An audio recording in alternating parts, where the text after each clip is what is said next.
Hello everyone, you better buckle up and block your noses because you are in for a shitstorm. This is a little update video on how the whole Polish name change situation is going. And as you can probably tell by now, it's not going excellently. It's been 2 weeks since I got back from Poland, and admittedly I've calmed down a lot since then. When I first came back, I had a lot of rage, and maybe it was a good thing that I've waited to make this video. And I have made a lot of progress since, and I'm feeling a lot more positive about it now, but it doesn't mean that it wasn't an overall, really horrible experience. So, a few weeks ago I had to go to Poland in order to start my name change process for my Polish passport. If you want a little bit more context, I'm not going to go into it in this video because it'd be really long, so I'll link down below the video I made about me changing my name. I have legally changed my name in the UK, I'm just going through the process of doing it in Poland, and that requires lawyers and a court case and all of that stuff. So, for this trip, I had to shave, which was, already a bad start, really, because I was getting so happy, and I was like 11 months on T. It's the work, you don't want to be shaving just before you hit your 1 year, but anyways, whatever, over it now, not at all, but we'll pretend. And then that was so that I could make it through security at the airport. Security on the UK side of things was perfectly fine. I didn't see anything going wrong there anyways, I didn't think it would. And then in Poland, I did have some hiccups, I had a lot of awkwardness, and I genuinely, for a little while, thought that I'd be called into, the little office or something. I thought I wasn't going to make it through simply. I want to make a separate video on that just because I want it to be a little bit more findable for people who might be worried about going on an old passport when they're about a year on T. I know I couldn't really find much about it, so I'll make a separate video to that, and when that's up, I will link that below in this description as well. So part of the process was that I had to go see a psychologist and a sexologist. Now that's all that it really said in our letter that me and my mum received, and so we didn't really know what to expect. We didn't really know what it was going to look like, and I definitely didn't think that it was going to look like this. We went to what was essentially a mental asylum, full with really, really old buildings and high walls that are covered in barbed wire, and it was just, the whole thing was really unpleasant. It didn't help that, to add with the whole atmosphere of the whole thing, it was snowing and absolutely freezing cold and so grey and dull outside. The place in which I was actually getting seen was a ward. There were patients walking through the ward where I was about to get interviewed, or whatever you could call that it was, and it made me quite uncomfortable, really. I didn't feel like I belonged there, So I went for an interview in this room, which was essentially like every other gender identity appointment before that I've ever had in the UK, of which I've already had 3, so, The main difference was that there were actually 4 people there with me, and the sort of things that they ask you at appointments where they're diagnosing gender dysphoria are really damn personal, and you don't really want to be sharing it with 4 people in one go. So the first guy was the guy who was actually asking the questions and doing, the main stuff. Another person was just writing down everything I was saying. One lady, I don't actually know what her role was, but every now and then, because I was doing this in Polish, and I am fluent, but sometimes struggle with specific words, every time I can think of something, she would tell me what the word was, so kind of a translator, I really don't know. And then one other person who was just sitting in on the whole thing. They asked a lot of questions, and the thing is, the big difference is that in the UK, gender therapists are a lot more sensitive about these topics, whereas over there they were very, they wanted to know certain details that of course I wouldn't want to talk about and that made me uncomfortable, and they were really pressuring me, and things like asking me about my sex life and not wanting to leave it until they realised how distressed I was. It was a hugely uncomfortable experience. In there, I found out that they were trying to diagnose me with gender dysphoria. Now, I kind of find that funny, considering the fact that he had a file with 3 different diagnoses of my gender dysphoria already in there, but they wanted their own one, which I find pretty ridiculous. I found it ridiculous enough that Charing Cross wanted to do theirs after I've already had Gender Care do it twice, but the fact that Poland wanted to do another one was just too much. But, yeah. And then the next thing I found out over there was that they required me to see a gynaecologist. Yes, they wanted me to see a gynaecologist to change my name.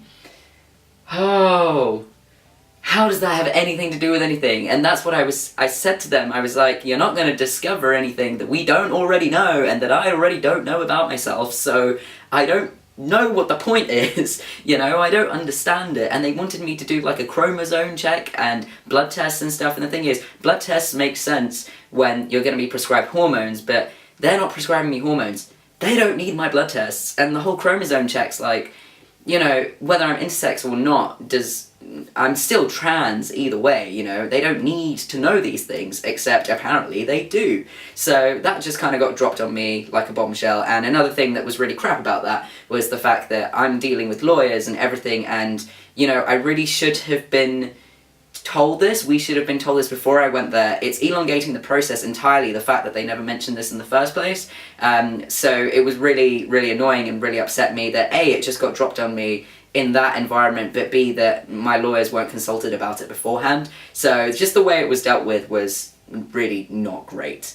Next up, after that, I got taken into a little room where I had to do a load of psychology tests, mind tests. Like, I had to do this like memory drawing thing, and I had to do like a load of logic puzzles. That bit was fun, I'm not gonna lie. All the logic puzzles were kind of fun to do, but it's just the fact that I had to do them in order for them to diagnose me with gender dysphoria. Like, what has it got to do anything? They were checking my handwriting and my concentration. I mean, like, it's just not relevant in the slightest, yet they made me do it, which it's just baffles me. But then to to top it all off, because that wasn't enough, I had to do this sort of questionnaire thing. I kid you not, there were 565 questions in that quiz. They were yes or no questions, but there were 565 of them. Oh my gosh, it took me hours. Like, I think maybe if it was in English it would have taken me the tiniest bit, you know, not as long, but it doesn't matter. Like, there was so many questions, and I wasn't allowed to ask for help or anything till after, so I was by myself in the canteen of this ward that I was talking to you about, filling in all these questions, and some of them were so random. Like, some of them were like, I once wanted to be a farmer when I was younger, and then the next one would be like, I'm anxious in open spaces, and it was just so random. And the thing is, I'm like, well, they'll probably realise I have anxiety, but what are they going to do about it? Like, it's not relevant, and they're not going to give me treatment, so what's the point, you know? What is the actual point of it? And the whole setting was just, I felt like it was inappropriate. I was sat in this canteen, and on the table across from me was this young guy, probably a little bit younger than me, who had, I don't know, I think he had a suicide attempt or something, and he had about 20 student nurses, psychologists around him, bugging him and asking him loads and loads of questions, and he was clearly really distressed, and it was really hard to focus on my own questions when I was focused on this poor guy that was just sitting at like a few tables across going through this horrible interrogation. Like, the whole thing was just not good. So yeah, suffice to say, I was really grumpy by the end of my trip to Poland. I only went for 3 days, and the first day I spent stressing about the next day. The next day I hated because of everything that happened, and then the day after that I flew out. So it was not a great trip. On my return back from Poland, again, a little bit of complication, but nothing major, and I got back into the country. Thank goodness for e-passport gates at London Stansted. Just, yes, good. So yeah, that brings us on to what happened last week. So last week I sorted everything out. I got my blood tests done at the Royal Free. Some of the blood tests that I needed to get done were really, really random. My GP was kind of clueless, but I mean, you know, thank you to my GP for actually doing these blood tests for Poland. You know, they could have said no, and I could have had to have done them privately, but they said yes, thankfully, so that was good. I inquired at an NHS clinic about getting the whole gynecology test thing done, but they said because I'm not 25, they simply won't do it for me. Simply not covered, which means that we had to find it privately. The point of the test was basically to write a report that determines my gender. Now, thankfully, the gynaecologist that I saw was really clued up. He'd actually been involved in some trans surgeries in Poland before, and we agreed that gender was the wrong word, and they were definitely talking about sex, and it was ridiculous that they wanted him to do an internal exam on me to check my gender when my gender is in my head. So we wrote the report essentially together to make a bit more sense of it and send it off, and, you know, maybe some people will be a little bit educated from it, because gender and sex are two different things, and you're not going to find someone's gender by giving them an internal ultrascan. The actual appointment was alright. He made me quite comfortable. If you guys would like me to talk about what it's like to go to a gynecologist as a trans person, do leave a comment down below. I did feel quite uneasy about it, but he made me as comfortable as possible, so I don't mind talking about it if it is going to help someone, and if someone else has to go through this process themselves for whatever reason, whether it's a name change thing or just they have to for any other health reason that, you know, probably makes a lot more sense than a frickin' name change. Lots of feelings about this, as you can tell. I went through a lot for a few weeks. So yeah, I had that done. We wrote that report up, got that printed off. It's good. I mean, a plus side of it is that I know that I'm all healthy up in my inside, so, you know, that's good.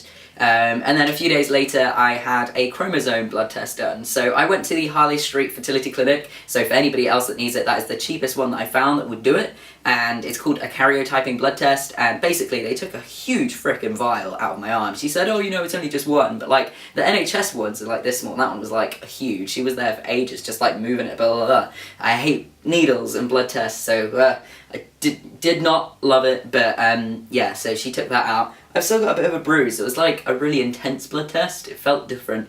My whole arm went numb and everything. But yeah, so we have to wait about 2 to 4 weeks for those results, and then basically when I get the blood test results from the Royal Free and then the karyotyping blood test from Harley Street, then we're going to send both of those off to a translator and to Poland, and then hopefully within not too long I will have a court case. It's all taken a lot longer than it was meant to take. We were hoping for a court case by the end of May, start of June-ish, but that looks really unlikely now with the fact that we have to wait for some results. I've also found out that once the court case is done, I'm still going to have to go to Poland one more time to pick up some paperwork that says, you know, that I've changed my name, and then I have to apply for a passport, which takes forever. So it's looking like I won't have my new passport till about August time.